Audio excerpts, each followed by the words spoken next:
Hello everyone, welcome back to my channel Ncert Maths with Bardeep. Today we are continuing our exercise number 1.2 of chapter 1, that is real numbers of grade 10. So our fourth question is, given that HCF of these two numbers, that is 306 and 657 is 9, find their LCM. So we have done one property in this chapter, that is product of LCM and HCF is always equal to product of two numbers. Okay, so we will use this property to find LCM. So first of all, what is HCF is given, so that means LCM of 306 and 657 multiplied by HCF of 306 into 657 should be equal to product of these two numbers, and numbers are 306 into 657. Okay, so we have this HCF, we will put this value here. So LCM of 306 and 657 multiplied by 9 is equal to these numbers. So now we need to find this LCM. We will take 9 to other side, and in the other side it will be divided.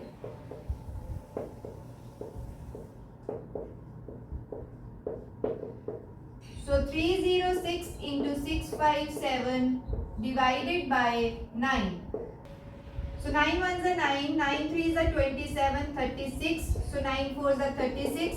It is 34 into 657. So after multiplication we will get 2, 2, 3, 3, 8. So this is our LCM. Okay. Now let's see our next question. Check whether 6 raised to power n can end with digit 0 for any natural number n.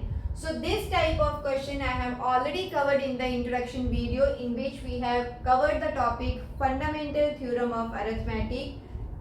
Fundamental theorem of arithmetic states that for any number, when we do prime factorization, the product will always be unique. That means the numbers will always be unique irrespective of the order. So for any number to end with 0, so that means 5 should be a prime factor, because we know that any number that is ending with 0 will always be divisible by 5. So we will use that property and see whether 5 factor exists in 6 or not. So we will write 6 raised to power n will end in 0 if 5 is one of the factors of 6. Why? Because for any number which is ending with 0, that number will be definitely divisible by 5. But what are the factors of 6? That is 2 into 3. So we will write prime factorization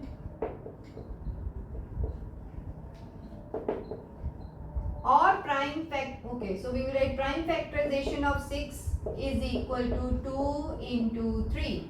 So if this is 6 raised to power n, that means 6 raised to power n means 2 into 3, 4 raised to power n. Since 5 is not a factor in 6, that means there will not be any n for which it will end up with 0. Clear? So we will write, since 5 is not a factor of 6, therefore 6 raised to power n will not end with 0. I hope this question is clear. Very simple. Find whether your given number will have factor as 5. If not, then this will not be true. Okay. So this is our fifth question. Now let's see the next one. Sixth question is, explain why this product, that is 7 into 11 into 13 plus 13, and this full thing are composite numbers. Okay. So now let's see how to solve this type of question. Let us N1 is equal to this number. So now I can see 13 is a common factor, so I will write it out, and inside is 7 into 11 plus 1. Okay, so this is 77 plus 1, that is 13 into 78. So since 13 is a prime number, when I factorize this 78, I will get, this is 239, then it is 3 and 13. Okay, I'll write it first 3 and then 13. Okay, so this can be written as 13. 78 is 2 into 3 into 13. So 13 is 2 times. So I will write 2 in the ascending order. So 3 and then 13 raised to power 2. Since this number is expressed as a product of primes, so this will be what? Composite number. Why? You can refer the theorem of fundamental theorem of arithmetic that every composite number can be expressed as a product of prime numbers, and this condition is satisfied here, so this will be a composite number. So now let's see the second number. Let N2 is equal to this thing,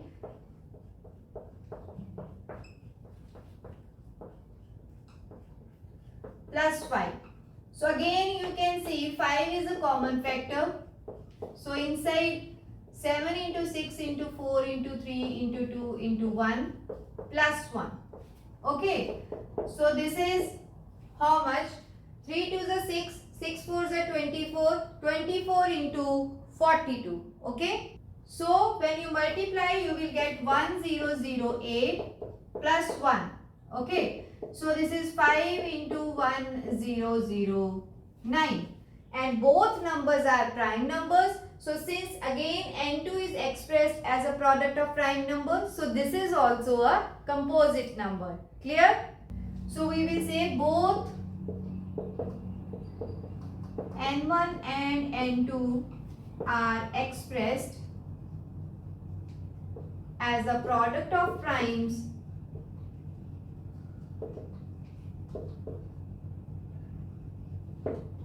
Therefore, both are composite numbers. I repeat, we have taken these numbers, do prime factorization and see that if it can be written in the form of product of prime numbers, then those numbers are composite number. So I hope this question is clear to you. Now let's see the last one. So seventh question is, there is a circular path around a sports field. Sonia takes 18 minutes to drive one round of the field, while Ravi takes 12 minutes for the same. Suppose they both start at the same point and at the same time, plus they go in the same direction. After how many minutes will they meet again at the starting point? Means what is the minimum time when they will meet? Whenever this type of question will come, you need to find LCM of the given numbers, because LCM is the least common factor. That is the number which is common in all of them. Okay, so the minimum number.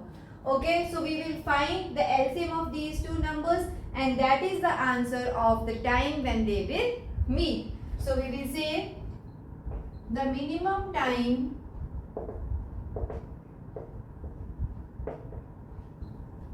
when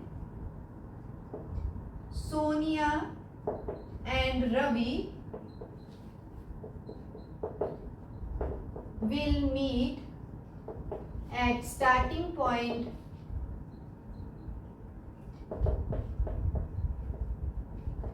will be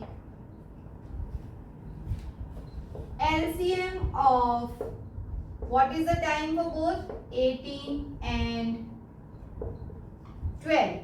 Okay, so let's find LCM of these two numbers. And how to find LCM? Let's factorize first 18. So this is 2, 3 and 3. And for 12, this is 2, 2 and 3. So 18 is 2 into 3 into 3, and 12 is 2 into 2 into 3. So this is 2 raised to power 1 and 3 raised to power 2. Here it is 2 raised to power 2 and 3 raised to power 1. And how to find LCM? We will write each unique factor one time and write their highest powers.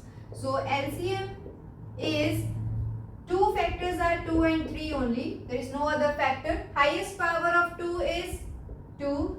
Highest power of 3 is again 2. So this is 2 raised to power 2 is 4. 3 raised to power 2 is 9. So LCM is 36. Okay. So in the last we will write they will meet again at the starting point after 36 minutes. Okay. So we will write therefore both will meet at the starting point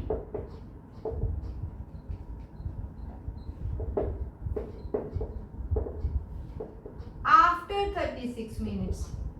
That is from the time when they will start, they will cover their distances, and exactly at 36 minutes from the start of journey they will meet.